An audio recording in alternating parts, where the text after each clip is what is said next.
அண்மை செய்தியை பார்க்கிறோம். மாநிலங்களவை தேர்தலுக்கான வேட்புமனு தாக்கல் 3 மணியோடு நிறைவு பெற்றிருக்கக்கூடிய நிலையில் 9ஆம் தேதி வேட்புமனுக்கள் மீதான பரிசீலனை நடைபெறும். மார்ச் 16ஆம் தேதி மாநிலங்களவை தேர்தல் நடைபெறும் என்று அறிவிக்கப்பட்டிருக்கக்கூடிய நிலையில் கூடுதல் தகவல்களோடு செய்தியாளர் அபினேஷ் இணைகிறார். அவரிடம் பேசலாம். அபினேஷ், இப்போ மாநிலங்களவை தேர்தல் வேட்புமனு தாக்கல் நிறைவடைந்திருக்கு. கூடுதல் தகவல் என்ன? தமிழ்நாட்டில் விரைவில், அதாவது ஏப்ரல் 2ஆம் தேதியோடு 6 மாநிலங்களவை உறுப்பினர் பதவி காலியாக இருக்கிறது. இதுக்கான தேர்தல் மார்ச் மாதம் 16ஆம் தேதி நடைபெறும் என இந்திய தேர்தல் ஆணையம் அறிவித்துள்ள நிலையில கடந்த பிப்ரவரி 26ஆம் தேதி முதல் இந்த தேர்தலுக்கான வேட்புமனு தாக்கல் தொடங்கியது. இந்த நிலையில் இன்றுதான் கடைசி நாள். இன்று பிற்பகல் 3 மணியோடு வேட்புமனு தாக்கல் செய்வதற்கான கால அவகாசம் நிறைவு பெற்றிருக்கிறது. இறுதி நாளான இன்று அதிமுக மற்றும் அதன் கூட்டணி கட்சி வேட்பாளர், அதே போல திமுக மற்றும் அதன் கூட்டணி கட்சி வேட்பாளர்கள் தங்களுடைய வேட்புமனுக்களை தாக்கல் செய்தனர். குறிப்பாக திமுக மற்றும் அதன் கூட்டணிக்கு 4 இடங்களும், அதிமுக மற்றும் அதன் கூட்டணிக்கு 2 இடங்களும் இந்த முறை செல்ல இருக்கிறது. குறிப்பாக இன்றைக்கு 6 பேர் கட்சிகளின் சார்பாக தங்களுடைய வேட்புமனுக்களை தாக்கல் செய்த நிலையில 2 சுயேட்சை வேட்பாளர்களும் தங்களுடைய வேட்புமனுக்களை தாக்கல் செய்தாங்க. அதே போல கடந்த பிப்ரவரி 26ஆம் தேதி 3 சுயேட்சை வேட்பாளர்களும் தங்களுடைய வேட்புமனுக்களை தாக்கல் செய்தாங்க. இந்த நிலையில நாளைய தினம் தாக்கல் செய்த வேட்புமனுக்கள் மீதான பரிசீலனை நாளை நடைபெறுகிறது.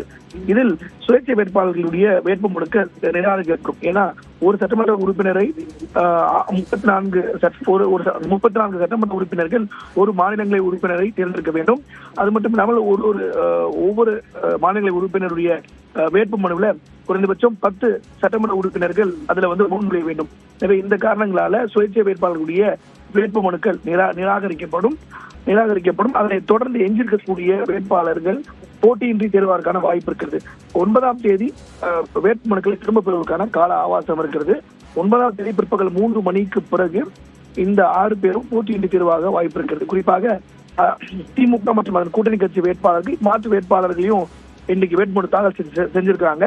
அவங்களும் 9ஆம் தேதி இந்த வேட்புமனுக்கள் எல்லாம் அதிகாரப்பூர்வம் ஏற்றுக்கொண்ட பிறகு மாற்று வேட்பாளர்கள் திரும்ப பெற்றதற்கு பிறகு, குறிப்பாக திமுக சார்பாக திரு சிவா, அதே போல கான்ஸ்டன் ரவீந்திரன், அதே போல தேமுதிக சார்பாக எல் சுதீஷ், அதே போல காங்கிரஸ் சார்பாக கிறிஸ்டோபர் திலக், அதே போல அதிமுக சார்பாக தம்பிதுரை, அதே போல பாமக சார்பில் அக்கட்சியுடைய தலைவர் அன்புமணி ஆகிய 6 பேர் போட்டியின்றி தேர்வாக இருக்காங்க. 9ஆம் தேதி பிற்பகல் 3 மணிக்கு இந்த அறிவிப்பு வந்திருக்கு பிறகு அவர்கள் தேர்தலுக்கு செய்யப்பட்டிருக்கான அந்த தேர்வு சான்றிதழ் என்பது தேர்தல் நடத்தும் அதிகாரி சார்ந்திய அவர்களால் வழங்கப்படும்.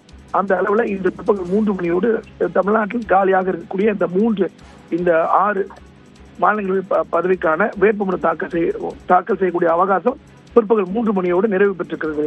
காயத்ரி, நன்றி அபினேஷ், இது குறித்த தற்போதைய தகவல்களுக்காக.